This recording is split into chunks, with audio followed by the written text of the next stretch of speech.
Bonjour tout le monde, bienvenue dans ce nouveau format d'épisode. Moi c'est Nico, je suis avec Arthur de la chaîne Arthur Alternatif. Je lance un nouveau format de vidéo / podcast aussi parce que c'est dispo sur toutes les plateformes audio et c'est également dispo sur YouTube pour ceux qui ont la chance de nous regarder, de nous voir. Je vais expliquer brièvement le format de ce podcast dans ce premier épisode avant de laisser la parole à Arthur. En gros, ça va être un podcast d'environ 1 heure dans lequel on va aborder des thèmes en lien avec le monde de l'entrepreneuriat. Alors les thèmes sont vraiment divers et variés.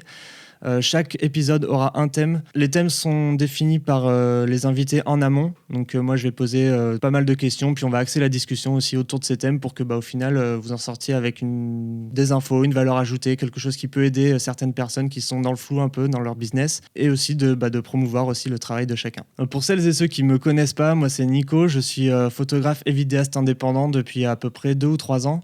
Le but, c'est vraiment de passer un bon moment et on va commencer sans plus tarder. Le thème d'aujourd'hui, ça va être le doute, la remise en question, tout ce qui peut se passer dans notre tête lorsqu'on se lance dans un business. C'est très très compliqué au départ de se sentir légitime, tout ça. Donc je suis ici avec Arthur qui va commencer par se présenter. Et puis on va parler de tout ça, on va axer la discussion sur le thème du doute et de la remise en question. Donc voilà, je te laisse la parole Arthur, présente-toi un petit peu, dis-nous ce que tu fais dans la vie.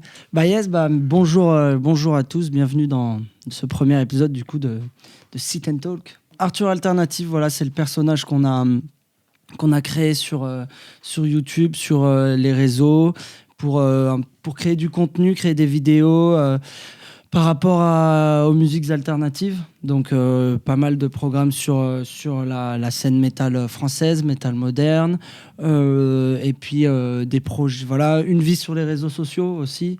On essaye de faire vivre le projet comme ça, avec des belles photos, des belles vidéos, etc., des concours pour gagner des concerts. Qu'est-ce qu'on a d'autre ? On produit une émission qui s'appelle Les Triomphes du métal français, qui est du coup une émission qui récompense nos chers talents de la musique métal en France, parce qu'il y a plein de belles choses. Et donc voilà, donc on a créé ce projet un petit peu dans la même dynamique que toi, c'est-à-dire on s'est rendu compte qu'il y avait un petit manque par rapport à ça en France, où c'était sous-coté, ou alors qu'il y avait beaucoup d'acteurs qui prenaient beaucoup de place depuis beaucoup trop de temps, ou beaucoup de temps tout court, hein, c'est pas forcément péjoratif, mais voilà, donc on avait envie de ramener un peu un vent de fraîcheur. C'est ce que j'espère, ce que l'on fait. Et donc voilà, je pense que ça fait une petite présentation complète. Et puis sinon, moi, dans la vie... j'aime la vie en fait. Ok, je fais des vidéos, c'est super. je fais des photos, du rock et du skate et voilà quoi, la vie est belle. Voilà, chill, voilà, Chill, la jeunesse on profite quoi. Hein. Il faut, hein. T'as trop raison mec. Ouais, du coup, donc t'as créé ta chaîne il y a combien de temps là ? Oui. Toujours la. Et en fait, c'est une réponse. C'est un petit classique, running gag. Il faut un petit running gag quand même. Là, on est sur la fin de la 2e année là. Ok, donc c'était en janvier 2020. Ok, donc c'est tout récent. Ouais, quand même, ouais. Ok. Carrément. Et donc on va rebondir direct sur le sujet du podcast d'aujourd'hui, du thème. Est-ce que tu as eu des moments de doute, de remise en question suite à la création de ta chaîne ? Carrément. Et si tu peux les expliquer, ce que tu as ressenti, quels sont ces moments de doute ? Ok, bah écoute, j'ai carrément eu des moments de doute, carrément eu des moments de down, comme on dit. En fait, pour remettre un peu dans le contexte, le métal, ça reste quand même, ça a été, et ça l'est toujours un peu, un style qui a été sous-coté, quand même. Surtout en France. Et qui a été très vu comme un truc de boomer, tu vois. Et là, on a toute une belle scène qui prend place, plein de jeunes acteurs, intéressants et musicalement frais, justement, tu vois. Donc c'est super, mais du coup, le fait de vouloir mettre tout ça en avant à travers cette chaîne, tu vois, ça nous a un peu, j'ai dit nous, tu vois, je suis pas tout seul, ça nous a un peu mis des bâtons dans les roues, dans le sens où c'est pas du grand public. Okay. Donc quand on voit, alors je vais prendre un extrême pour que ça vous parle aussi à vous qui regardez et écoutez le podcast. En gros, quand tu vois que des McFly et Carlito, ils font 1 million une journée, par exemple, et d'autres collègues de YouTube font des vidéos qui tapent des milliers de vues en quelques jours, semaines, et que toi, du coup, nous, je pense estimer avec toute humilité qu'on a mis on a mis la barre à un certain niveau pour présenter des projets de vidéo. Okay. parce qu'on veut que ce soit beau, on veut que ce soit bien, et c'est pas juste une simple vidéo filmée au téléphone, tu vois. On essaie vraiment, on a monté une équipe et tout pour avoir des beaux projets. Et quand t'as pas forcément ce qui nous hante tous, c'est-à-dire les chiffres, c'est là qu'est le lien avec la thématique du podcast. Et ben, on arrive à un moment où tu es tout seul chez toi, tu as cliqué sur publier, et tu es tout seul chez toi et tu as cliqué sur publier. Et il se passe plus rien. Et là, tu es là en mode, ok, donc moi, ça fait un bout de temps que je prépare ça fait un bout de temps que je me suis torturé le crâne pour le faire Bon, c'est pas forcément négatif, torturer le crâne, mais c'est dans le sens où voilà, on a mis beaucoup de cœur, etc. Et donc là, t'as pas ce 10, 15, 20, 30 000 vues, t'as pas ce retour que tu espérais et qui n'est pas finalement si présent que ça, quoi. Et tout le monde te dit, tu verras sur YouTube, c'est effet boule de neige. Une fois que t'as passé 500 abonnés, t'arrives vite aux 1000. Une fois que t'as passé les 1000, tu vas voir entre 1000 et 3000, tu les vois pas passer. Puis après, ça va tout seul et ça monte et ça monte. Et en fait, moi, on m'a toujours dit ça sur YouTube. On n'a pas fait ça pour avoir 60 milliards de personnes, parce qu'on sait de quel sujet on parle, mais on a fait ça pour vraiment enrichir et vraiment apporter quelque chose. Je dis toujours, on apporte un petit plus à la scène. C'est ça qui nous intéresse. Et créer des belles choses, des belles vidéos dans des moments inédits. Parce qu'on y reviendra après, mais les thématiques sont... On essaye à chaque fois d'amener un petit peu de spicy, tu vois, dans les vidéos. Il faut que ce soit cool. Et voilà, et du coup, pour revenir à ta question sans trop traîner et m'éparpiller, c'est vrai que ces moments de doute, ils arrivent quand t'as pas les chiffres et quand t'as pas forcément le matériel aussi, comparé soit à d'autres, ou même tu dis que tu es assez restreint, mais tu vas pas pondre de l'argent, donc peut-être que des fois tu peux pas forcément tout investir. Enfin, il y a plein de petits points qui font que des fois, tu es juste tout seul chez toi, t'es un peu deg, t'es un peu triste, et tu te dis, mais en fait, pourquoi je fais ça, tu vois. Ouais, je comprends. Sachant que c'est un milieu où il n'y a pas d'argent, où on ne tire pas d'argent de YouTube, on ne tire pas d'argent de vidéos, on est tous bénévoles. C'est que du bénévolat, tu charbonnes toi et ton équipe comme des oufs pour essayer de promouvoir et de proposer de l'originalité. Ouais, c'est ça. Et puis quand tu vois aussi que la scène, parce que toi c'est quand même assez niché quand même, le métal, c'est pas quelque chose qui est très, très, très écouté en France. Je sais pas si parmi vous il y a des gens qui écoutent du métal, c'est quand même quelque chose de spécial, on va dire, musicalement. Mais quand on voit que des festivals comme le Hellfest, je vais prendre ça pour exemple, parce que c'est ce qui parle à tout le monde, mais quand on voit que c'est un des festivals les plus gros d'Europe et du monde, le monde que ça ramène, et aussi comparé à ça, le trafic qu'il y a sur Internet, sur les vidéos métal, c'est totalement dérisoire. Il n'y a aucun sens dans tout ça, quoi.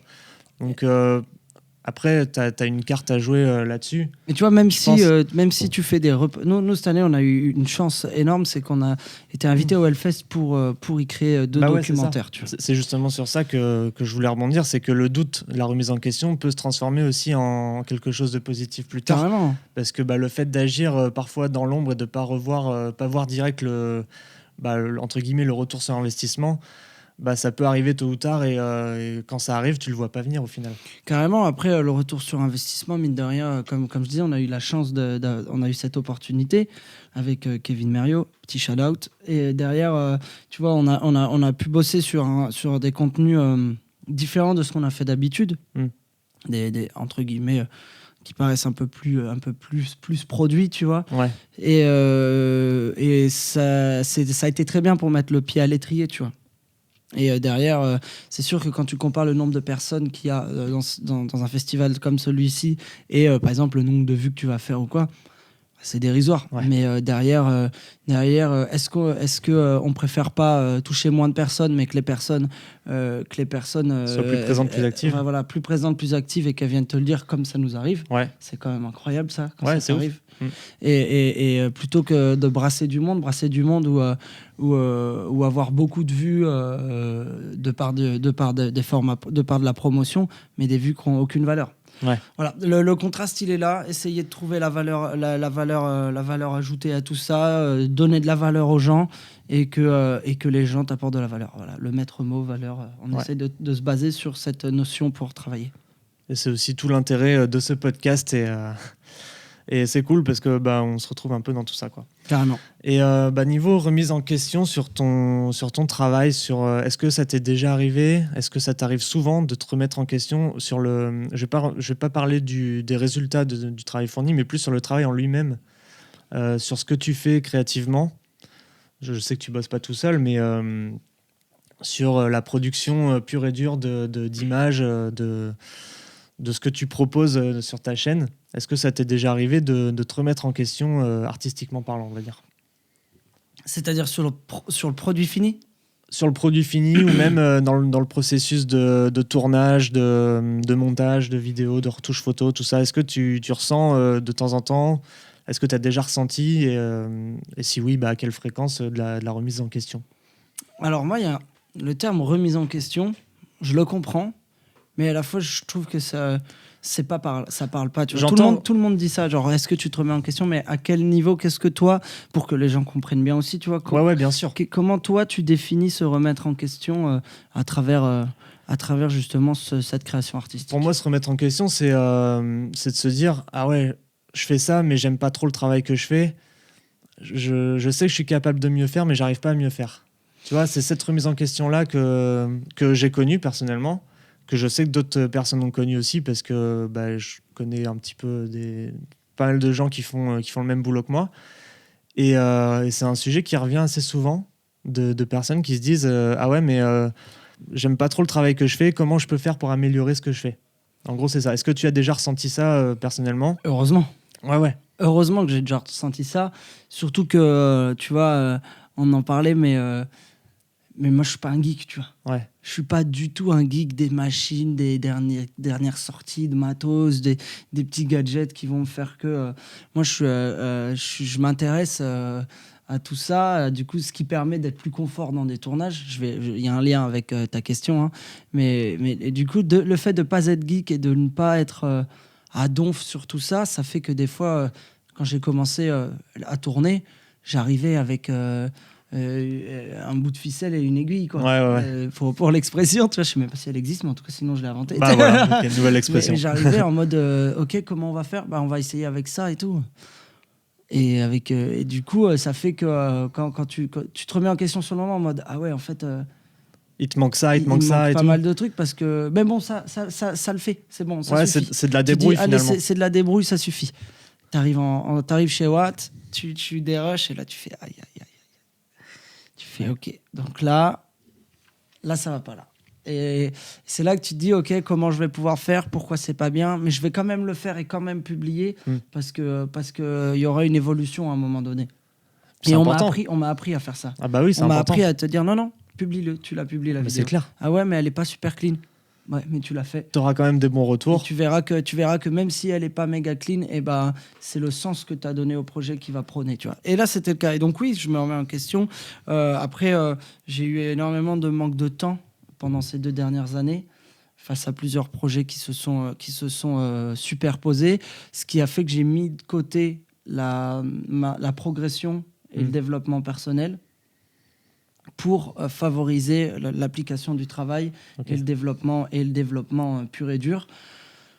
C'est une tendance qui s'inverse. Bah ouais. Mais voilà, donc oui, de la remise en question, bien évidemment, et heureusement, sinon, faut plier bagage et arrêter ce que tu fais, parce que ça veut dire que tu... Enfin, genre, c'est pas normal, tu vois. Il faut se remettre en question. Il faut remettre en question son travail. Pas trop non plus pour pas rester chez soi, toujours cloîtré, à toujours bidouiller de plein de détails qui parfois vont plus faire perdre du temps et de l'énergie. Et derrière, toujours essayer de voir en mode, OK, bon, là, c'était bien. Bon, par contre, il m'a manqué ça. La prochaine fois, je vais essayer d'ajouter ça pour que ce soit encore plus confortable, encore plus joli, encore plus sympa. Après, le doute et la remise en question, on peut le voir aussi de manière un peu plus positive et de se dire que c'est une manière de progresser, de gagner. En lien avec ce que je viens de dire, tu vois. OK, la dernière fois, on a fait avec ça. Je sais pas, un trépied. Ouais, la dernière fois, on l'a mis là, mais tu vois, c'était moins bien. On va le déplacer là, on va faire ça. Puis le micro, en fait, on va acheter ça en plus parce que tu vois, en fait, c'est tellement plus confortable, tu vois. Il y a plein de choses comme ça, tu vois. Carrément. Il y a plein d'additions, de petites choses qui font que tu arrives sur un tournage et tu fais... Puis la fois d'après, tu peux te dire que tu gagnes un petit peu en confiance en toi aussi, parce que tu sais que la fois d'avant, tu n'avais pas ce matos-là, tu savais qu'il te le manquait. Là, tu arrives la fois d'après, tu te dis, cette fois, j'ai ce matos-là. Donc, ouais, et puis même dans l'écriture, un petit step de confiance en soi. T'as l'écriture aussi, quand t'écris, machin, tu sais que tu vas faire ci, comme ça, ça va être mieux. Et puis voilà, gagner en confort. En fait, c'est vraiment le confort qui permet, je trouve, une belle progression et aussi l'organisation. La remise en question, elle se fait aussi dans l'organisation, parce que moi, je suis pas quelqu'un je suis pas très geek, et de base, moi, je suis un peu rock'n'roll, tu vois, dans ma manière de faire, tu vois. Et j'apprends à l'être moins, pour être plus pertinent, même pour du matos, même pour ranger du matos ou le prendre ou le déplacer, tu vois, essayer d'être en mode comme ça, derrière au moins t'arrives et tu sais ce que t'as à faire, une petite goutte de sueur qui te coule sur la tempe, quoi. Ouais, c'est ça, c'est un petit poids supplémentaire que t'enlèves. C'est clair. Est-ce que tu te sens dans ce que tu proposes en termes de contenu, est-ce que tu te sens légitime? Est-ce que tu as déjà eu ce fameux syndrome de l'imposteur, comme tout le monde aime bien l'appeler? Sous-entendu, les autres sont meilleurs que toi. Est-ce que tu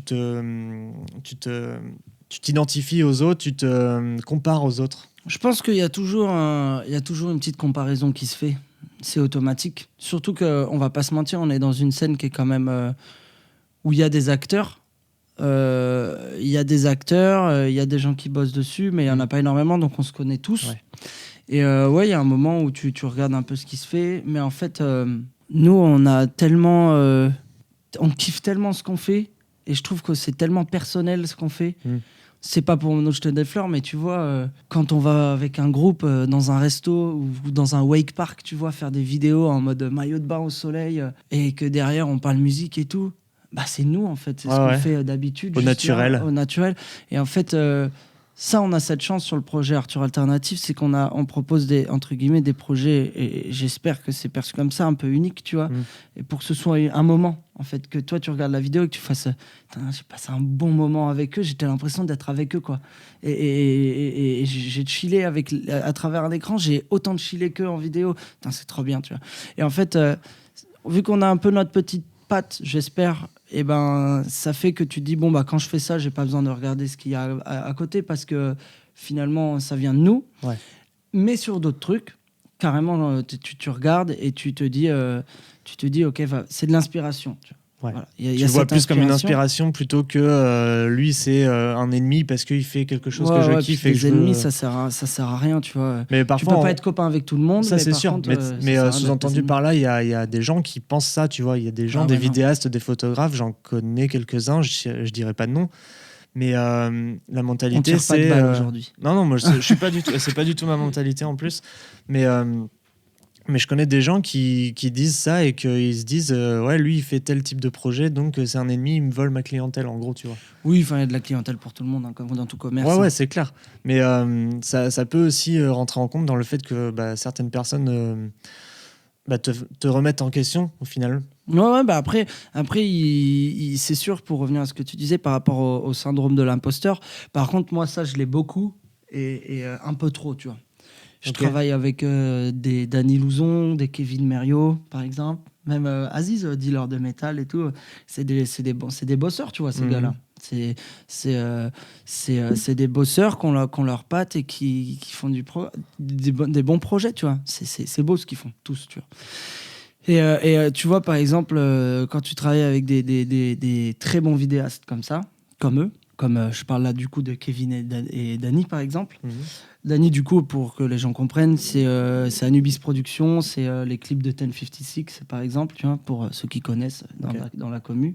Et Kevin, pareil, c'est pas mal de clips aussi qui sont très très cool, et beaucoup de c'est un très bon photographe aussi. Et bref, du coup, tu es à côté de ces gars-là qui sont doués, et toi, tu es là en mode, ok, tu vois, ça fait quelques années que tu es rock'n'roll, du coup, et que t'es pas. Et du coup, tu subis un peu ça, tu vois. Mais en fait, ce syndrome de l'imposteur, il s'efface un petit peu, il s'atténue grâce au dialogue. Comme tout, finalement, comme dans un couple, comme dans une amitié, etc. Ouais. Le dialogue avec les gens, si c'est des gens sains, si c'est des gens safe, si c'est des gens bien intentionnés, comme ils vont plus venir t'aider. On discutait hors podcast aussi de de plein de choses. Et ils vont te dire, non mais mec, t'inquiète, regarde, tu peux faire ça et tout. Et tu verras, et tu fais, ah ouais, c'est cool, etc.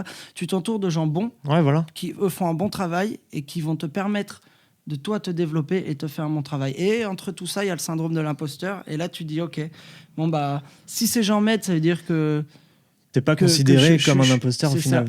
C'est que je suis pas, sans être grossier, je suis pas le petit loser de service qui embête les gens. Donc, non, t'es juste un gars qui arrive, qui a envie de comprendre les choses par toi-même. T'as envie de comprendre. T'as ta curiosité et t'as pas envie vu que t'es pas geek et que t'es pas, vu que je suis pas geek et que je suis pas à chercher toujours la petite pointe, machin. Moi, j'aime bien vivre, sortir, etc. Manger, enfin, tu me connais, tu vois, manger au resto, machin, voyager. Et du coup, c'est du temps en moins que je passe à me développer professionnellement. Mais en fait, tout ça, ça se contraste de par ces relations saines et j'allais dire, vous êtes aussi des moteurs, tu vois, par exemple, dans cette situation. C'est en mode, ah ouais, j'ai vu ça. Ah bah ok, bah là je vais m'enfermer, je vais faire des trucs chez moi et tout, et après ça va être stylé. Et tu vois, grâce à des gens comme vous qui sont inspirants et qui aident en fait. Dans tout ça, il y a l'aide qui ressort, l'entraide. Mais tu vois, c'est paradoxal parce que on pourrait se dire la même chose dans le sens inverse. Tu vois, moi je suis vraiment quelqu'un de plus introverti, un gros geek de matos, je m'intéresse vachement à ça. Et de voir quelqu'un comme toi qui l'est moins finalement et qui préfère... je sais pas, vulgairement, genre croquer la vie, tu vois, mais moi c'est carrément ça, hein. Je trouve que c'est pas vulgairement dit. Mais non, mais c'est qu'en fait ça apporte quelque chose que moi j'ai pas, par exemple. Ok, c'est marrant comme réflexion. Et tu vois, cette entraide, elle se fait aussi par des échanges comme nous on a en ce moment, par montrer notre personnalité l'un à l'autre. Tu dis depuis le début que t'es vachement rock'n'roll, moi je le suis moins, tu vois. Et ça se complète au final, ça peut se compléter dans beaucoup de points. Et on peut tirer aussi de l'inspiration de ça. Trop bien. Si ça peut, même vous qui écoutez ce podcast, si ça peut donner de l'énergie, c'est ça en fait. C'est ça la clé, tu vois. C'est avoir de la pêche, avoir l'énergie, avoir la dalle de faire des trucs cool, quoi. Et la remise en question est tout à fait normale, en fait. Oui, que la remise en question pour absolument tout. Mais faut le gérer, faut doser. Petite pause dans le podcast, je vais demander à Arthur de parler d'une petite anecdote. Ça, c'est quelque chose qui va avoir lieu dans chacun des épisodes. Ça vient n'importe quand, n'importe comment. Et c'est maintenant. Voilà, donc du coup, première anecdote de Arthur Alternative. C'est parti. Tu vois, c'est une petite anecdote qui va être en lien un peu avec... je suis en train d'y penser là, avec... tu sais, on parlait de matos, etc. et de début. Je sais pas si t'as peut-être suivi, et je sais pas si... il y en a qui écoutent ce podcast qui ont suivi, mais l'année dernière, j'ai été invité dans le studio de composition des Landmarks à Marseille. Donc, il y avait Landmarks, Novelist qui était là. Ils composaient tous ensemble dans une maison à Marseille, avec piscine, dans le fin fond de Marseille, avec les cigales et tout ce que tu veux. C'était un paradis, je dois le dire. Le paradis. Et moi, du coup, à ce moment-là, j'étais du coup dispo et on a convenu que je prenais mes bagages, etc. et que j'allais là-bas pour retourner des vidéos promo. Du coup, à l'époque, c'était le projet Novemarks. Donc, tu avais Landmarks, Novelist, ils avaient fait leur projet fake, là. Voilà. Et il y avait du coup Paul, qui est le guitariste de Landmarks, qui est dans Chunk No Captain Chunk aussi. Donc, en gros, il y avait 3 groupes. Donc, t'es là, tu te dis, bon, trop bien, tu vois. T'as 3 groupes au même endroit, 3 bons groupes en plus. On va faire des trucs cool. Moi, je fais quoi? Je prépare mes bagages et je faisais des dégustations dans les vidéos de bons produits. Donc, là, j'avais fait une dégustation de bière, par exemple. Tu vois. Donc, j'étais passé chez le caviste, machin et tout. J'avais chopé 12 ou 11 bouteilles de 75 centilitres. Tu vois la valise qui a tout dedans. Du matos, etc. J'en avais pas beaucoup. J'y suis allé avec un GH4 et une GoPro. Et l'anecdote là, commence à prendre forme. Du coup, moins d'1 an de la chaîne. Pas forcément... au point sur le matos, et du coup je fais avec ce que j'ai. Je prends ce que j'ai. Je le dis pas tout de suite parce que ça va être la chute après. Donc on y va. Il faut savoir que là-bas il y avait une piscine, et nous on se dit quoi? On se dit, mais attends, il y a une piscine, qu'est-ce qu'on fait? On va tourner dans la piscine. Donc on met le GH4 d'un côté et la GoPro de l'autre. Marseille, plein milieu de l'été, chaleur, pas de parapluie et tout. Le rock, tu vois. T'as une caméra, tu la poses, tu filmes, tu vois. Ok, donc là, on fait quoi? tous dans la piscine, on met une structure gonflable, on met une planche dessus, une nappe pour faire une table pour faire l'apéro. Donc, on sort, je leur fais déguster des binges, etc. Et en fait, on discute. Du coup, on parle. Et donc, il faut savoir que, je ne sais pas si tu pourras rajouter la photo à l'écran ou un extrait de la vidéo. Rajouterai. Voilà, je suis moi face à 15 gars, du coup. Je suis face au rock, quoi. Et du coup, je briefe le truc. Tout le monde joue le jeu, on se connaît un peu. Du coup, c'était naturel, quoi. C'était les copains qui discutent, pas de problème. Du coup, c'est les copains qui discutent, on est bien. Pareil, après le lendemain, on a tourné 3-4 vidéos en tout. Ok. Une avec Paul de Chunk, une avec les novellistes. Et en fait, pareil, en mode on s'est mis autour d'une table, on prenait l'apéro, on rigolait, on parlait de musique. Et du coup, tout a l'air de bien se passer. Moi, je suis confiant, tu sais. Je suis là en mode attends. T'as vu le moment de ouf là, un peu. Genre enfin, mine de rien, c'est des gens qu'on écoute sur Spotify de base quand on était, enfin tu vois genre. Bah ouais, pour toi c'est un peu des stars, enfin c'est pas des stars mais des icônes, des gens que tu admires. Quoi. Ouais, c'est ça, c'est des mecs que je respecte parce que je trouve qu'ils font vraiment quelque chose de bien. J'arrive chez WAM et là je dérush. L'image elle est pas aussi belle que je pensais. Ok. Je fais bon. Ok. Et donc je bidouille, sachant qu'une GoPro c'est pas non plus un truc de ouf pour filmer, tu vois. C'est sûr. Voilà. Et faites attention si vous voulez faire des projets avec les GoPro, ils te vendent des images ultra travaillées sur le site pour avoir la même. Bon courage. Ah ouais. Donc là je fais ok, d'accord. Et là arrive le moment du son. Attention la chute, j'avais tout sonorisé avec 2 micro-cravates. J'avais que ça. Ok. J'avais pas de thunes pour acheter un micro.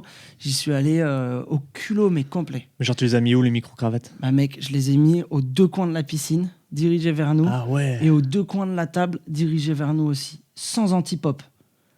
Oh la vache. Ouais, t'avais le bruit des cigales de partout, quoi. J'avais le bruit des cigales, le vent qui tapait dans les micros. Fameux Mistral. Et je te l'ai dit, tu le sens venir, hein. Ah ouais. Vraiment. Et là, je vous le dis, je me mets à nu pour vous aujourd'hui. J'étais en larmes devant mon PC. Tu m'étonnes. Et là, je viens de faire un truc de ouf, même pour quand on parlait aux potes et tout, même aux gens de la scène, c'était en mode ah ouais, putain, en mode tranquille en vacances dans la piscine avec Landmark, ça parlait de musique. T'avais déjà commencé à teaser le truc. Mec, tout le monde, tous ceux qui me suivaient en tout cas étaient hypés en mode putain dans la piscine quoi. Ouais. Et on m'en parle encore aujourd'hui. Ah ouais, il y a des gars qui sont venus me voir la dernière fois dans un concert en mode ah ouais les vidéos dans la piscine avec Landmark, okay. C'est tout. Et les mecs étaient là en mode ah c'était trop bien. J'étais là, genre merci. Et dans ma tête j'étais là en mode non c'était pas trop bien. C'était pas trop bien du tout. Et voilà pour finir l'anecdote, son horrible. Donc dans Novemarx c'était inaudible. J'ai dû sous-titrer toute la vidéo. D'accord. Parce que c'était inaudible. Ça a vraiment été un des plus gros coups durs de la chaîne, tu vois. En mode, le moment était extrêmement stylé. Tout était bien. Les photos promo prises par Alexis Fontaine, trop belles. Tu regardes les vidéos, tu fais... Ah ouais.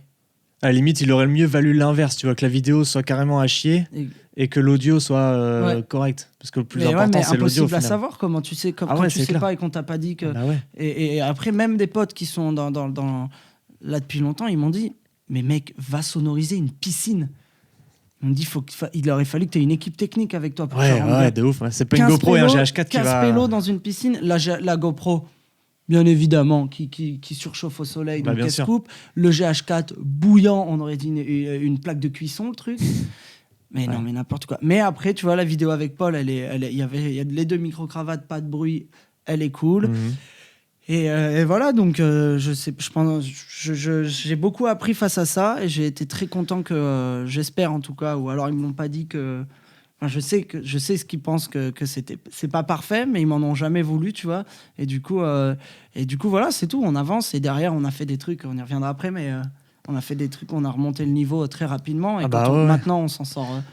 Voilà, c'est justement ça, t'apprends de tes erreurs. Là, t'apprends sévère, ouais. Là, sur le moment, t'as un gros doute, remise en question, etc. Mais après, tu te dis, ok, bon ça, je sais le faire. Enfin, je sais comment ne pas le faire, du coup. Ouais, et puis même eux étaient contents finalement, ils étaient en mode c'est cool, c'était un bon moment et tout, et tu dis ok, bon si ces groupes-là que les gens aiment t'en veulent pas, il est où le taux de se mettre la pression, tu vois. Ok, non, d'accord, il y a une erreur, elle a été faite, elle est assumée jusqu'au bout, et puis par contre, t'inquiète, on reviendra plus tard et ce sera différent. Step up, quoi. Bienvenue dans la première anecdote. Du coup, est-ce que t'as le fait de se remettre en question, d'avoir des petits doutes comme ça, est-ce que ça te met la pression, toi, personnellement? Est-ce que tu ressens une forme de pression quand il y a des moments comme ça qui arrivent? Et surtout, comment t'y fais face, quoi? Oui. Merci, Ouais. bonsoir. C'était la fin de l'épisode. Je ressens de ouf de la pression. Et c'est de la pression que tu t'infliges envers Ouais. toi-même, surtout. Ouais, c'est de pas plus les en autres plus. qui te mettent la pression, c'est toi Non. qui te la mets. Pas grand monde me met la pression. Je suis entouré de gens très gentils, donc c'est très bien. Mais je me mets une pression des fois qui est un peu. Moi, je suis pas très anxieux de base. Mhm. En fait, je le deviens des fois. Ok. Alors, je suis pas à dire ouais, mais tu vois, je souffre de beaucoup d'anxiété, etc. Je pense que beaucoup souffrent bien plus que moi, donc je suis pas du tout bien placé pour dire ça. Mais tu ressens un peu quand on dit putain, c'est l'angoisse, tu vois. Et là, c'est vrai que des fois, tu fais ah ouais, tout. Est-ce que ça va être bien géré? Est-ce qu'on va pouvoir gérer ci, gérer ça? Quand ça parle de budget, etc. aussi. Donc, il y a un petit, une petite adrénaline quand même, une petite pression, et tu te la mets tout seul, bien sûr, parce qu'il faut faire mieux. Mais du coup, comment t'y fais face? Est-ce que J'en parle. Ouais. Ok. J'en parle, je me pose pour la comprendre, j'essaye de pas faire en sorte d'être submergé, et à partir de là, tu avances, quoi. Au bout d'un moment, si tu restes... attention, c'est une petite balle, respect, hein, mais c'est une petite balle. Si tu restes dans ton coin à te lamenter et à pleurer, t'avanceras jamais, quoi. Ouais. Donc malheureusement, il y en a qui souffrent de ça, et il faut en parler, il faut et il faut dialoguer dessus pour aussi s'en délaisser, évacuer. Ouais. Et voilà. Et à partir de là, c'est un pas vers la progression, et un pas vers le bien-être aussi. Tu vois. Et je pense que c'est très important, le bien-être mental, et pour l'évolution de projet. Bah, de ouf. Moi, personnellement, c'est quelque chose dont j'ai souffert beaucoup, de ça, de la remise en question, et surtout l'anxiété, parce que moi, je suis quelqu'un de très anxieux, tu vois. Et de devoir faire face à ça quand tu es quelqu'un d'introverti qui pense C'est extrêmement beaucoup, dur. qui rumine, mais qui parle pas beaucoup. Maintenant, j'ai plus ce problème-là, de moins en moins. Ouais, parce Et que tu gères très bien tes vidéos, etc., et ton image aussi. Donc, c'est vois, surtout ça a beaucoup aidé, que je pense. au-delà de ça m'a grave aidé, et je pensais pas que ça allait être une thérapie à ce point-là. Mais c'est surtout que je me suis rendu compte que le fait d'en parler, c'était une grande aide au final. Le fait de parler de ce genre de choses, d'anxiété, de doute et tout ça, de remise en question, c'est une aide mais cruciale, quoi. C'est vraiment le meilleur Exactement. remède. Le terme crucial est très bien dit. C'est vraiment le meilleur remède. Si vous avez des petits pépins d'anxiété, des petits pépins de santé mentale, et d'ailleurs, petit shout-out à Since Nothing, qui œuvre beaucoup pour ça, une petite marque, Ok. qui travaille sur ça. La marque est basée sur l'anti-suicide et la prévention suicide, D'accord, l'anti-suicide et la santé mentale. Donc il y a des gens qui œuvrent au grand public comme eux, et de par la mode, etc., car c'est du prêt-à-porter, qui œuvrent pour passer des messages comme nous on est en train de le faire. Donc Trop bien. parlez. Je dirais même, si vous avez des problèmes, sit and talk. Tout est dit. Non, mais c'est vrai que c'est hyper important, parce que au final, ça peut commencer par un simple doute, une remise en question, et après ça peut être un engrenage de ouf qui prend de l'ampleur, et on se doute même pas à quel point ça peut prendre de l'ampleur. Je l'ai vécu, d'autres l'ont vécu, je le sais, j'en connais autour de moi, et d'autres continueront à le vivre, mais c'est surtout je pense le meilleur des remèdes, c'est d'en parler. Exactement. D'être conscient, avec et d'être conscient de ça aussi. Parce qu'il y a des gens qui n'en ont pas conscience. Il y a des gens qui se remettront jamais en question sur certains trucs, mais ils sont même pas conscients que ça leur bouffe la vie. Il est fort. Il est fort, votre collègue. Non, mais C'est bien vrai dit. que c'est hyper important. C'est bien dit. Et de se détacher de tout ça, comme toi, tu as la chance de pouvoir le faire, c'est... Oui, après, c'est pas non plus évident, c'est pas tout le temps le cas, mais voilà, c'est un peu, quoi. C'est un gros atout, je trouve, dans ce genre de situation. Ça veut dire que tu sais les gérer, et c'est vraiment trop bien, quoi. Des fois, une bonne nuit de sommeil, ça aide. Ouais. C'est bête, hein. Une bonne nuit de sommeil, un resto. Il y a toujours un resto, toi. Ouais, j'adore le resto. Et non, mais c'est vrai, en fait, moi, c'est ça que j'aime bien, mais derrière, il y a des gens, je sais pas, ils vont aller au cinéma. Voilà, tu dors, tu fais un truc que t'aimes bien, et tu verras le lendemain. Et du coup, aucun rapport, hein. Mais est-ce que tu as déjà eu affaire aussi à des gens, parce que le thème c'est quand même toujours le doute, la remise en question, est-ce que tu as déjà eu affaire à des gens qui eux-mêmes ne se remettent pas en question, et comment faire face à ce genre de situation-là aussi? Parce que tu m'as dit que tu travaillais.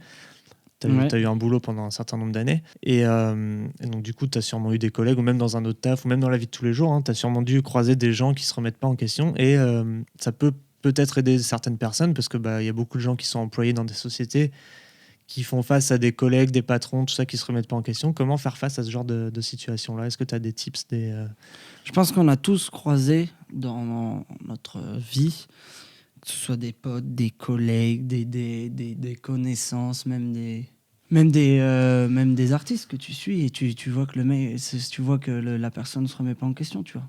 Ça peut vraiment, c'est très très large. Donc on a tous connu ça, et en fait là, ce qui est dur en fait, c'est de dealer avec la personne, tu vois. Dealer dans le sens d'avoir une relation et d'avoir et que ce soit sain et que ce soit intéressant. Et ben, ce que tu fais, c'est que soit tu es obligé justement de vivre avec, et du coup tu te mets des œillères, tu fais pas attention. Ouais. Tu te mens un peu à toi-même des fois en te disant que c'est pas grave et que ça te saoule pas, parce que du coup t'as pas le choix, donc faut que tu essayes de tirer le positif au maximum. Mais au fond de toi, tu sais que c'est et ça puis te pèse. Et puis après soit t'en parles avec la personne et ça peut évoluer, soit sinon écoute, tu fais avec, et puis tu sais que, on va dire, je sais pas, dans une relation, tu sais que la relation, ça va pas être la relation de ta vie, et ça reste de la politesse. Et après, si c'est dans le pro, tu peux, tu dois avoir, tu as cette relation professionnelle. Et ça va pas plus loin, quoi. Okay. Et tu l'acceptes, et tu tiens une relation, tu tiens une relation cordiale. Tu peux que vérifier quel est le déclic un jour, et si elle l'a, très bien. Et si elle ne l'a pas, malheureusement, t'es pas là pour être un coach de vie, quoi. Donc au bout d'un moment, la personne, elle se débrouille, et puis si elle est pas contente, elle passera sa vie toute seule, et puis voilà. Et les autres, ils avanceront, et pas elle. Ouais, faut juste prendre conscience que l'autre personne, au final, même si c'est quelqu'un qui est supérieur à toi, mais il faut toujours avoir un peu l'espoir, le petit moment où je pense, excuse-moi, je t'ai coupé, mais sinon j'oublie après. Vas-y. En fait, c'est ce moment où tu vas dire, où tu vas essayer de comprendre pourquoi la personne elle se remet pas en question, ou pourquoi elle le montre pas. Des fois, les gens se remettent en question, mais ils ne le montrent pas. Ils ont tellement de pudeur ou de fierté, et du coup, ils ne le montrent pas. Ouais, il y a souvent ça aussi. Se dire, OK, donc là, j'ai essayé de dialoguer. OK. Ça n'a pas pris. J'ai essayé d'aider. OK. J'ai essayé. Là, ça me fatigue. Je suis pas là. Je suis pas en vie pour être fatigué, quoi. Ouais. Donc, tant pis, je suis pas psychologue, je suis pas coach de vie. Je vais trouver une alternative. Super. Je mettrai le logo en plein milieu. je vais trouver une alternative pour moi me sentir à mon aise et moi me sentir bien. Et si la personne elle veut pas de mon aide ou qu'elle veut pas de ma discussion, qu'elle reste dans son coin. Moi, j'ai pas besoin d'elle. En gros, apprendre à s'en détacher le plus possible. Exactement. T'es pas là pour être avec des relations toxiques. Ouais, totalement d'accord. Mais c'est vrai que c'est pas évident quand même à gérer, parce que parfois tu peux avoir affaire à des gens qui sont comme ça avec toi au quotidien.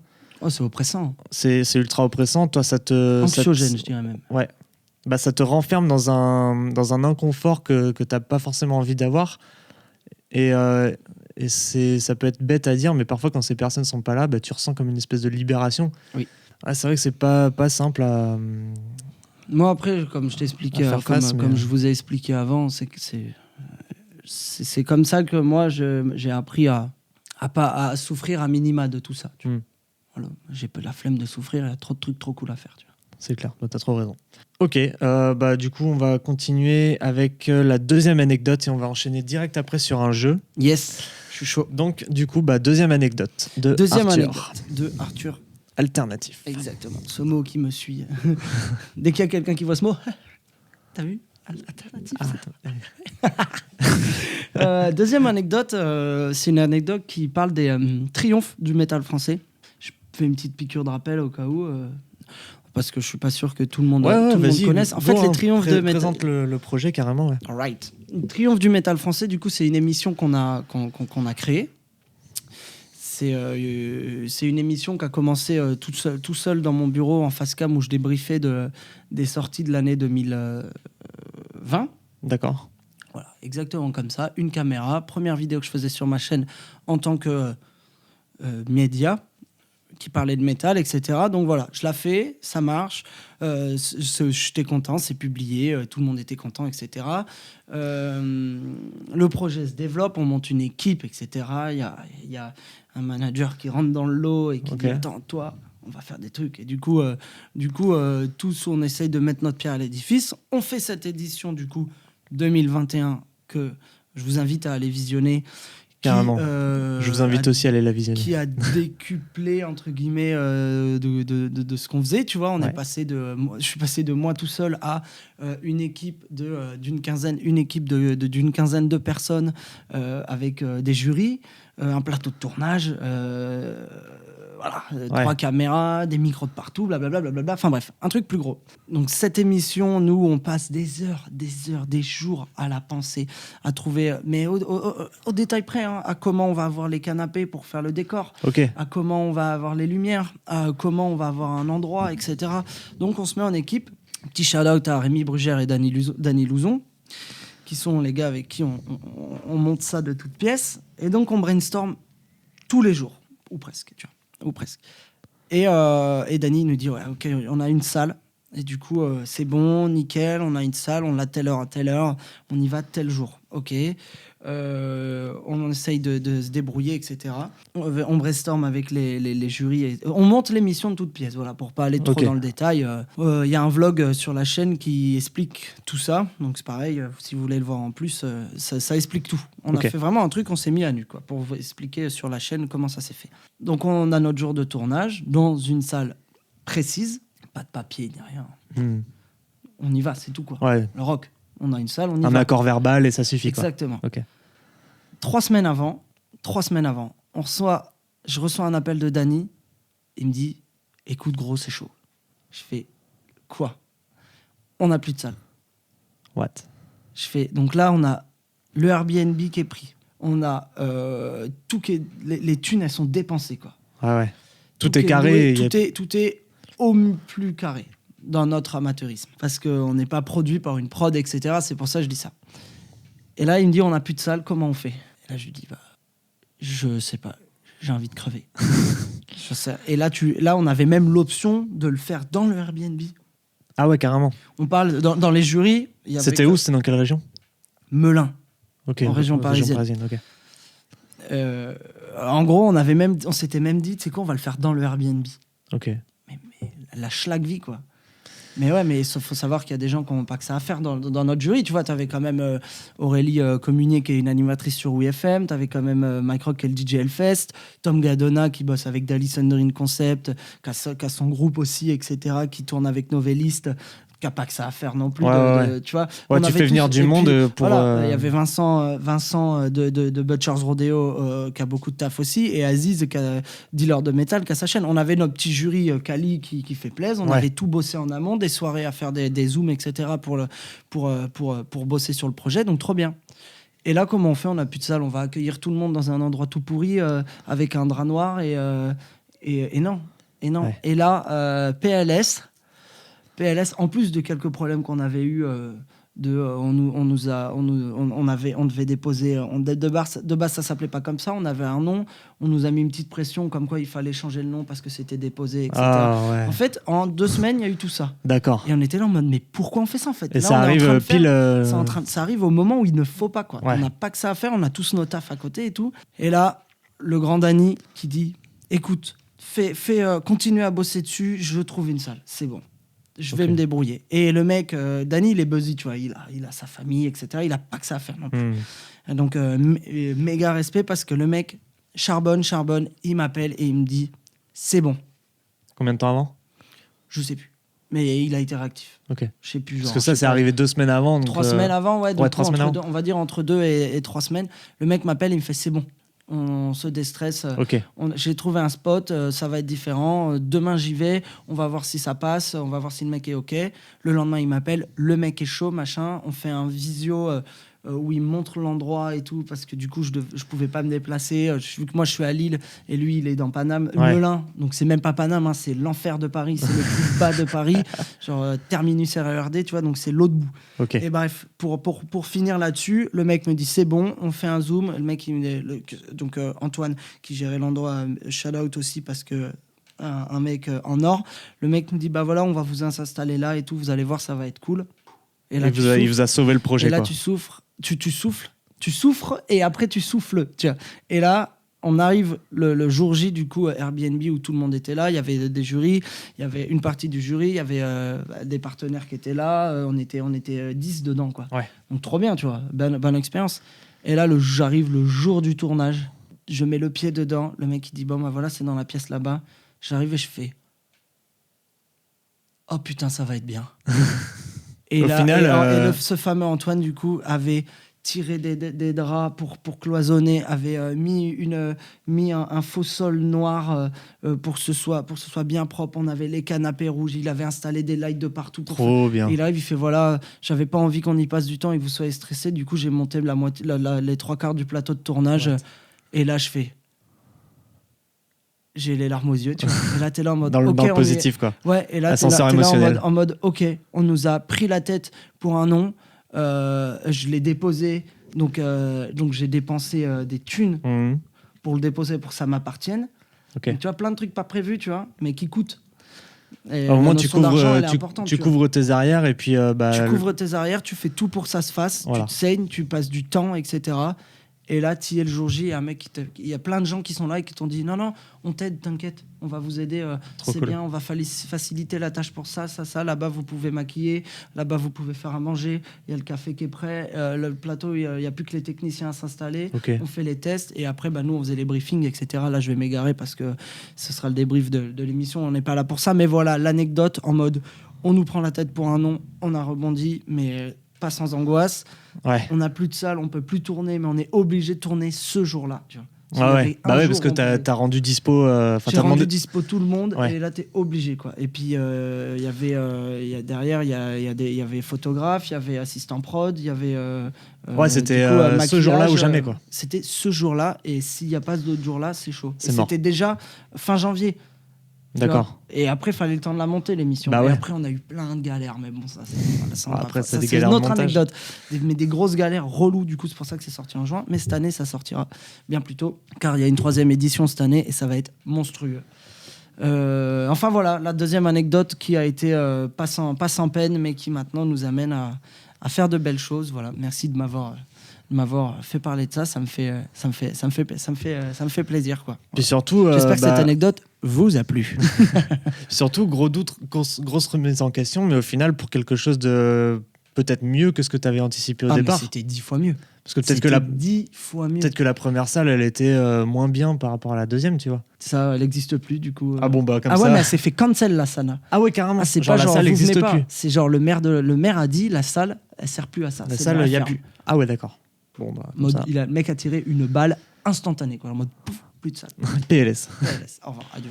Ok, alors on va commencer notre petit jeu. Le jeu s'appelle Tu préfères, c'est vachement recherché. Je vais peut-être trouver un autre nom par la suite. Je vais essayer de cacher un petit peu l'écran pour pas qu'il le voit. Ok, je triche pas, je suis pas un tricheur. Du Non, coup, mais tu peux le laisser, mais... je sais bien. Et du coup, là, le principe est très très simple. Je pense que tout le monde le connaît déjà. C'est pour finir cet épisode avec une petite touche de légèreté, on va dire. Donc, je vais donner deux thèmes, 3 parfois, et je vais demander à Arthur lequel il préfère parmi les deux. Ok, T'es prêt ? let's go. Allez, tu préfères quoi entre TikTok et Instagram ? Instagram pour l'instant, mais je suis en train de poncer TikTok. Je vais essayer de créer du TikTok pour que la tendance s'inverse. Burger ou pizza ? Pizza, fort. Coca, Iced Tea ? Iced Tea. Iced Tea, ok. Iced Tea mousse. Iced Tea avec plus de sucre pour faire Coca. Non, Iced Tea direct. Niveau matos, on va rentrer un petit peu là-dedans. Canon ou Sony ? Ouah. Panasonic. Focal fixe ou zoom ? Oh, je suis en train de m'éclater avec les zooms en ce moment. C'est trop bien. Tu peux trop faire des effets et tout en filmant. Du coup, zoom. Zoom. PC Puis, ou Mac ? PC. Ok. J'ai jamais eu de Mac, du coup, je peux pas répondre en fait. Ouais. Je suis sur Bah, PC. t'es team PC, J'ai quoi. une grosse tour PC, elle marche bien, ça va. Harry Potter ou Seigneur des Anneaux ? Harry Potter. Ok. Je connais trop mal le Seigneur des Anneaux. C'est vrai ? Mais j'aime bien les monstres. Du coup, je pense que j'aime bien les trucs genre un peu mythologiques et tout. Donc, Ok. je pense Seigneur des Anneaux, faudrait que je me le refasse, mais j'ai jamais eu le temps de le regarder, tu vois. Je préfère regarder Transformers, si tu veux. Un entre-deux. Transformers direct. Mer ou montagne ?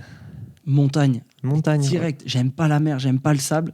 C'est vrai? Je déteste le sable. Je déteste le sable sur les yep là mouillés. Ah, quelle horreur. C'est mort. Et puis l'eau de la mer et tout. De toute façon, j'ai peur. Je suis. Comment ça s'appelle C'est je sais plus. thalassophobie. Ah ouais? C'est ça qu'on dit? Ok. Mais rien que d'y penser, là, j'ai un frisson. Je déteste les océans. Genre, c'est un truc. Ah ouais? Là, tu vois, j'ai envie de crever. Rien que d'y penser. Ah merde! Ça me fait extrêmement peur. Avion ou train? Écologie, je préfère le train. Ok. Les avions, c'est très pratique, mais les gens en abusent trop. Et il faudrait que les trains coûtent moins cher pour qu'il y ait moins de gens qui prennent les avions. Mais bon, ça, c'est un autre débat sur la société. Été ou hiver? Été, mais j'adore la ride. J'adore rider dans la puff l'hiver. Donc, snow l'hiver, mais Ambiance générale? ambiance de l'été, ouais. Ok. Direct. Photo ou vidéo? Vidéo. Android ou iPhone? iPhone. Rap ou rock? Rock. Mais obvious. Mais j'adore le rap. Trépied ou stabilisateur? Stabilisateur. Ok. Stabilisateur. Je parce que pensais pas, tu vois. tu peux bouger, tu peux faire plein de trucs. Tu vois. Ok. L'image, elle est clean. Mais j'utilise moins le stabilisateur en ce moment, mais la tendance va s'inverser bientôt. Ok. Cinéma ou Netflix? Netflix, canap, Chill. LED, t'inquiète. Travail ou vacances? Vacances, Ok. tout de suite. C'est toi qui disais croquer la vie. Mais les vacances, mais travailler en vacances, c'est cool. Un peu. Ok. Lier l'utile à l'agréable. La C'est ça. réponse, c'est ça. Ville ou campagne? Ville, ouais. Ok. Ville. Sunrise ou sunset? Sunrise, c'est le lever, c'est ça? Ouais. Ouais, des fois, j'ai des mots, je bug dessus, comme ça. Ouais, c'est lever ou coucher de soleil. Ouais.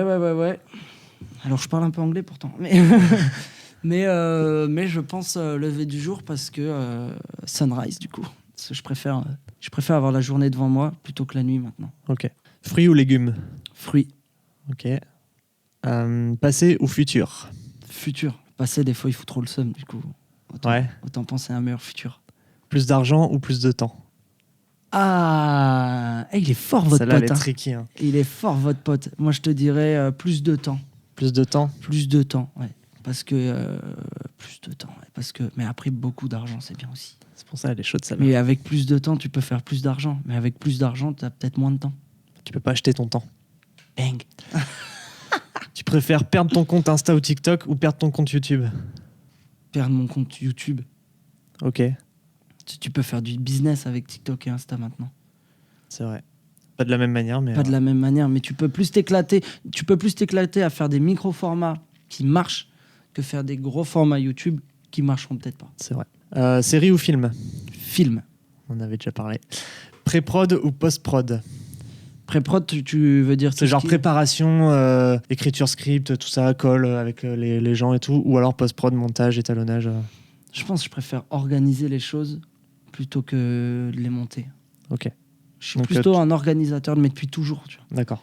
On organise plein de choses depuis toujours, depuis très jeune, tu vois.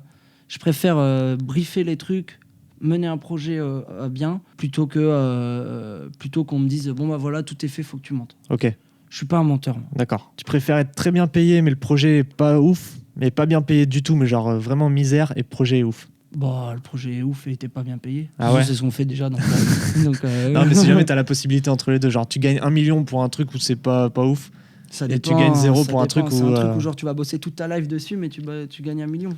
Non, c'est juste pour un one shot, quoi. Ah bah one shot, je prends le million direct. Parce Ok. que derrière, avec des millions, je peux faire plein de trucs. Avec 1 million, je peux faire plein de trucs qui m'éclateront. Donc tu t'en derrière. sers comme tremplin pour investir, en Ouais, gros. c'est ça, t'investis, t'es posé, après tu fais plein de trucs cool. Ok. Et le Mais il y a dernier... un moment où il faut du bif, Ah quoi bah que tu grave. fasses, tu vois. Ah, t'as trop raison. Et le dernier, viande ou poisson? Viande. Désolé pour tous les végans, je vous respecte énormément, mais Ah, mais c'est... viande, ouais, voilà, je débattrai pas sur le sujet pour pas non, embêter les gens. faut pas débattre. Je sais parce mais- que j'ai des abonnés qui sont, comment on dit, antispécistes, c'est ça? Genre en gros qui supportent pas entendre les gens parler de viande ou les voir manger, tu vois. C'est vrai, mais en fait, Et moi j'ai c'est, des abonnés comme ça qui m'ont déjà dit ouais, on n'a pas regardé cette vidéo parce que bah, du coup vous êtes en train de manger ça et tout. Ok. Et on me l'a expliqué, j'ai dit écoute, je respecte, tu vois. Il y a Toi, aucun... je connaissais pas du tout. Eh ben moi non plus je connaissais pas. Mais du coup je ferai pas l'apologie de la viande, je réponds juste à ta question Ok. et je vous propose de donner un maximum de respect envers tous les points de vue de cette planète. Donc voilà, c'est à peu près tout pour ce podcast. On arrive vers la fin. Est-ce que tu as des choses à rajouter à propos du doute et de la remise en question? Est-ce que tu penses qu'il y a des sujets qu'on n'a pas abordés? Je pense que c'est des sujets qui peuvent être abordés pendant longtemps. Ouais, Donc, c'est je vrai. pense que tu vas. Ce que j'aime bien avec Sit and Talk, du coup, c'est que tu vas pouvoir en parler avec plein de gens de différentes manières Parce que chacun et son point de vue. apporter de la valeur aux gens et que vous qui écoutiez ce podcast, vous puissiez vous identifier à ces gens-là et à certaines problématiques qui peuvent vous permettre de vous développer. Mais moi, pas grand-chose à dire. Je pense qu'on a quand même bien débriefé. Ouais. J'espère que ça vous a intéressé. Et juste une conclusion. Ayez confiance en vous. Ah, c'est hyper important. Voilà. Avec le doigt et tout ça en mode politicien, tu vois. Mais en vous. Mais oui, c'est très important. Ouais, Essayez de prendre confiance en vous et de mener à bien vos rêves. Voilà. Ouais, c'est hyper important parce que la remise en question, c'est quelque chose qui arrive, peu importe le niveau dans lequel on est dans notre business, parce que c'est quand même quelque chose qui arrive souvent quand on est seul ou quand on travaille avec une équipe où on n'a pas de patron au-dessus de nous, ou alors on n'a pas de directive très très précise. Il arrive des moments souvent où on a des remises en question comme ça. Et le plus important, je pense, c'est d'y faire face et de manière intelligente. Oui. Donc voilà, je vais mettre toutes les infos d'Arthur dans la description, que ce soit en format audio. Alors il y aura les liens vers ses vidéos YouTube, ses pages Instagram, TikTok, Facebook. Je sais pas si tu as Facebook d'ailleurs. Facebook, si. T'as Si, Facebook. je me suis fait pirater mon compte, donc on a même refait une page et on galère à avoir du monde dessus parce que Facebook, Et c'est la rejoignez galère. Facebook. Rejoignez tout. On essaye de publier plein de choses qualitatives. Tous les socials. T'as pas Twitter, des trucs comme ça? Ah non, jamais. Je déteste Twitter. Donc toutes les infos d'Arthur sont dans la description, bien évidemment. Je vous invite fortement à suivre tout ce qu'il fait, c'est vraiment cool. Et particulièrement si vous kiffez le métal, même si vous kiffez pas, allez le suivre, ça donne de la force quand même aux gens. On parle de rock aussi, on parle de métal, on va parler aussi de musiques alternatives diverses et variées, que ce soit même du rap alternatif, que ce soit de l'électro alternative. Grave, ok, cool. On a plein de choses qui arrivent là, donc ça va être très très bien. On va viser pas mal, on va développer. Voilà, c'est une chaîne culturelle, c'est pour la culture et on va continuer. Donc si vous aimez la culture, tout simplement, allez le suivre. C'est vraiment du contenu de ouf. Et franchement, je te dis avec toute honnêteté, merci pour tout ce que tu fais. Franchement, dans la scène, pas forcément métal. Moi, je suis quelqu'un qui vient du milieu métal, donc forcément, ça me touche. Mais je pense qu'il y a beaucoup de gens qui pourront se reconnaître là-dedans parce qu'il y a vraiment des messages très forts. Et pour ça, gros respect à toi, quoi. Bon, écoute, là, je ne peux que dire merci. Et je prends les bonnes énergies. Je me recharge. Bon, c'est cool. Vas-y, recharge-toi.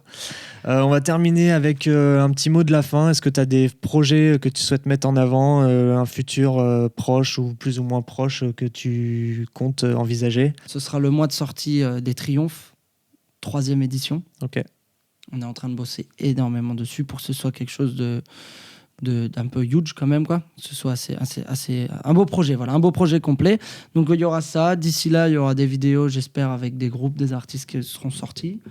On va développer encore les réseaux sociaux, être présent dessus, être présent avec les gens, être présent dans les concerts aussi pour un peu voir les gens et soutenir les artistes, soutenir les groupes. Et derrière, voilà, on va essayer de développer différents projets, d'être présent aussi sur les plateformes de podcast, etc. On a des projets en tête.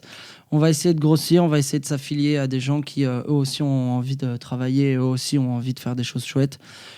On va découvrir des bons restos, on va découvrir des bons produits, on va bien manger, on va bien boire, on va bien rigoler, on va bien parler de bonne musique. Et derrière, on va se faire plaisir et on va donner de la valeur aux artistes et donner de la valeur aux gens. Et être proche des gens et être proche des artistes. L'humain. Et faire, voilà, l'humain avant tout, le chill, le plaisir et la musique, quoi.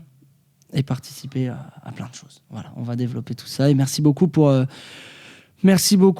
toute cette force. Merci beaucoup pour ces bonnes énergies. J'espère que vous avez kiffé derrière soit votre téléphone, soit votre radio, soit votre, peu importe, votre écran. Quelconque manière vous avez... savourer ce moment comme nous on l'a savouré, c'était un plaisir. Ah si, on va retourner au Hellfest aussi. Trop bien. Voilà. Donc on se retrouve en juin 2023 à Clisson. C'est ça. On va retourner là-bas. Je vais même essayer d'aller dans d'autres festivals. Donc voilà, d'aller dans d'autres événements, essayez pas que d'aller dans les plus gros aussi, Ouais. donner de la force aux moins gros. On va essayer d'être partout et de faire plein de choses. Prendre les différentes températures de ce qui se passe Carrément. dans et notre aller scène. voir d'autres events aussi, aller soutenir d'autres initiatives, faire du caritatif aussi. On va essayer de faire des événements pour pouvoir reverser des fonds à des associations, etc. Donc on a plein de projets sur le feu, on a une belle équipe, on a des gens chouettes qui nous entourent, on espère que ça va durer, on espère qu'on va pouvoir se développer et je te souhaite tout le meilleur pour là c'est le moment remerciement du coup voilà, je te souhaite le meilleur pour Sit & Talk et pour tes projets. Merci de m'avoir reçu, j'espère que vous avez kiffé et on se retrouve sur les réseaux sociaux pour échanger et faire vivre tout ça. Je pense que c'était le mot de la fin. On va se quitter.